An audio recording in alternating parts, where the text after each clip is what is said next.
Don't be distracted by all the noise and the political rhetoric that is seeking your attention. Of course, be mindful of it, be aware of it, do your part to connect in ways that are meaningful,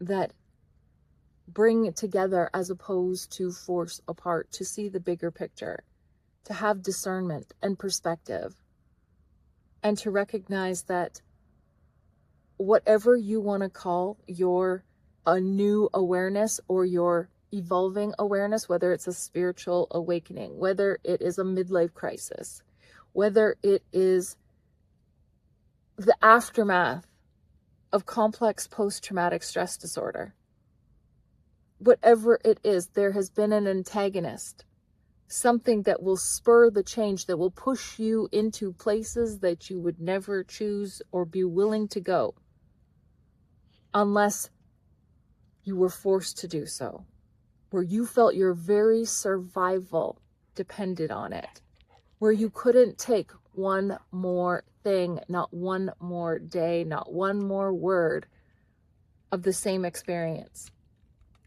And that's where we are right now.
Hi, and welcome back. It's January 24th, 2026, and it is an absolutely beautiful day today. Totally blue skies. It's -5. It's very cool.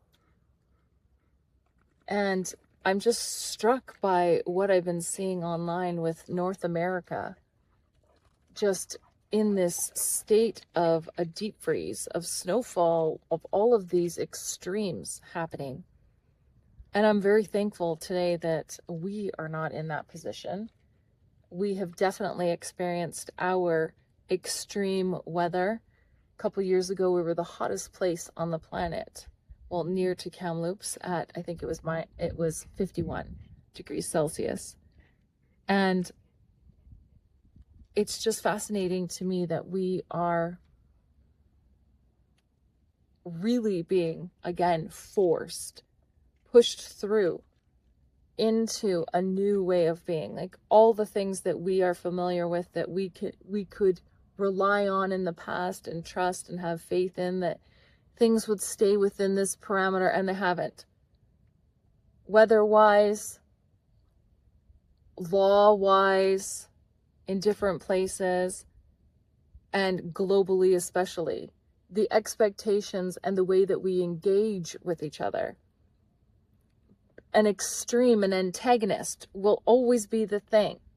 The person, the event, the experience will be the thing that pushes change. Otherwise, why would anyone leave something comfortable? Why would anyone choose extreme discomfort? We are always seeking that connection, that zone where we are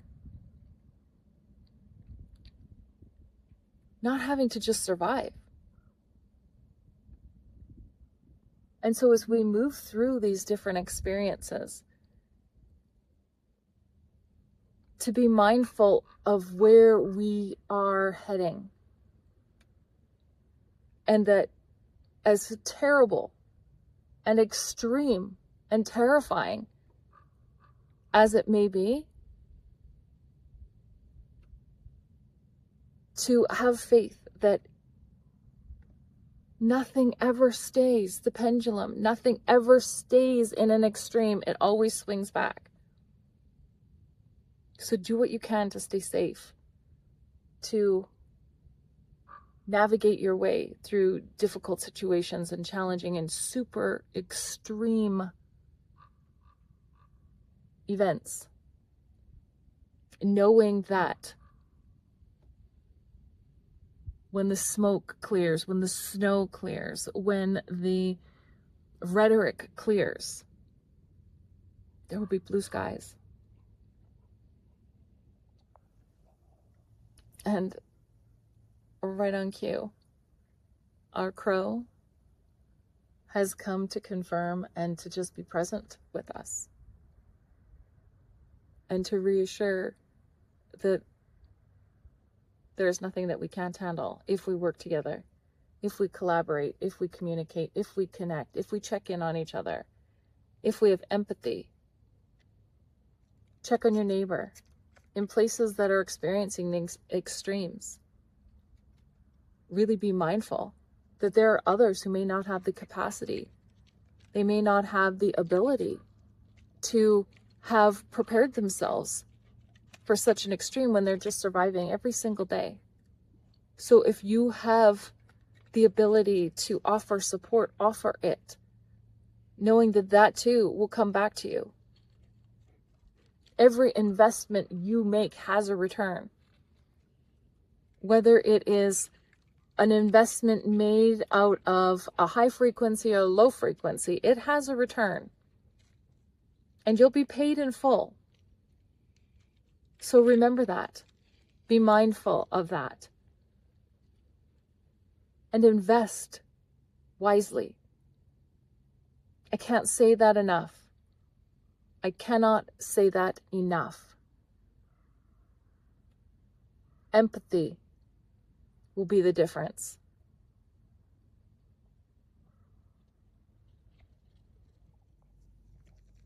And for those of us who are in other parts of the world, that we really bolster up the frequency, that we also make sure that we're prepared for whatever is to come, so that we aren't a burden to someone else, or if we have that capacity to be prepared, that we are the support system for others who could not. Money isn't for hoarding. It's just an illusionary material that we've agreed has some kind of value. When do you ever see your money? You see numbers on a piece of paper. It's what you use those numbers for. And there's nothing worse than not having any numbers to use. So invest in people, invest in connections, invest in authenticity.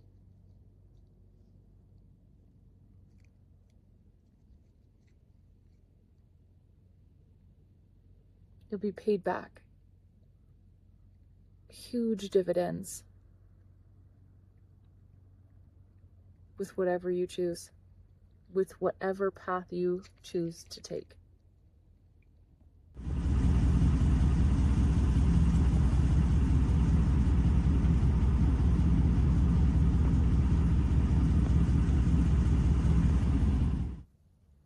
Don't be distracted by all the noise and the political rhetoric that is seeking your attention. Of course, be mindful of it, be aware of it, do your part to connect in ways that are meaningful, that bring together as opposed to force apart, to see the bigger picture, to have discernment and perspective, and to recognize that whatever you want to call a new awareness or your evolving awareness, whether it's a spiritual awakening, whether it is a midlife crisis, whether it is the aftermath of complex post-traumatic stress disorder, whatever it is, there has been an antagonist, something that will spur the change, that will push you into places that you would never choose or be willing to go. unless you were forced to do so, where you felt your very survival depended on it, where you couldn't take one more thing, not one more day, not one more word of the same experience. And that's where we are right now. And it strikes me as very interesting that the othered, people with ADHD and who've been pathologized as having all of these issues and not fitting into a matrix, a society with so many rules of conformity and compliance. I find it very interesting that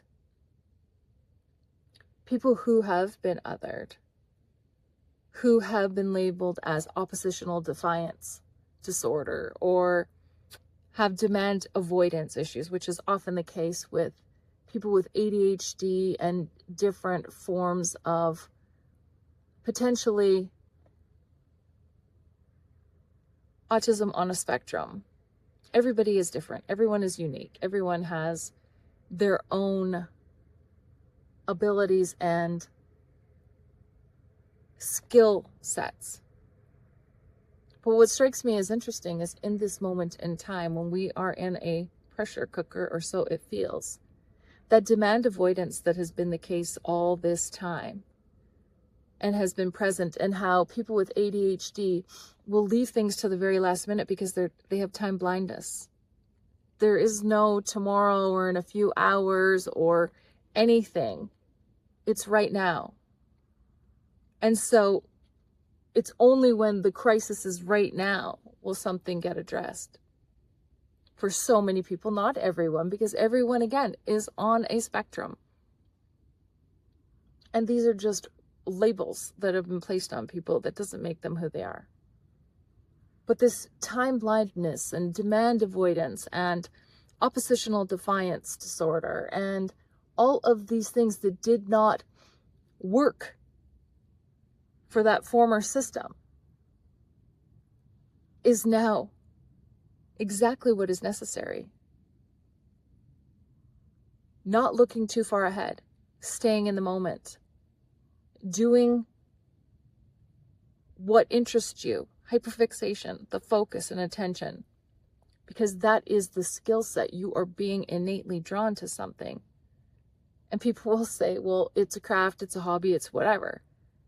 But when your physical is engaged in that, that doesn't mean that your energy is not doing something else, that your soul is not engaged in something else. It's just a performative action.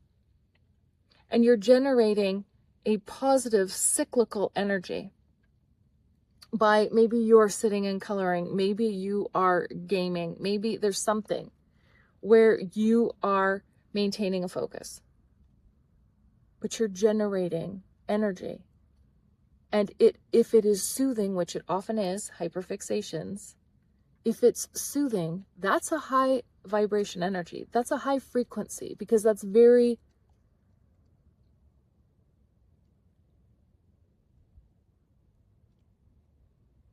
in tune. It's very in tune with what you are being called to do, and you are doing it.